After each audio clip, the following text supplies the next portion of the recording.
Io sono veramente fiducioso che a Venezia, come in tutte le realtà locali, ci possa essere l'intelligenza di capire che questo passaggio va gestito bene. Non è detto che ci si riesca, purtroppo.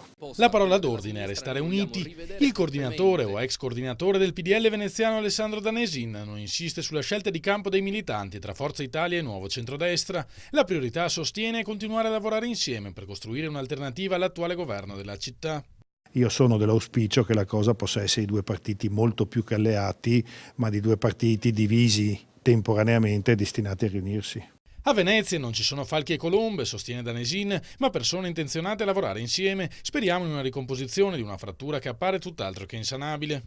Chi dice ad Alfano che è un traditore, a mio sommesso modo di vedere, sbaglia, perché è un signore che ha dato molto a Berlusconi, così come Berlusconi ha dato moltissimo a lui, e dire che questi due non possano ricomporsi, sia impossibile una ricomposizione, sarebbe sbagliato. Diversamente, conclude, si rischierebbe di sprecare un'occasione alla quale stiamo già lavorando da tempo, dare ai veneziani la possibilità di cambiare quegli amministratori dei quali molti sono stanchi.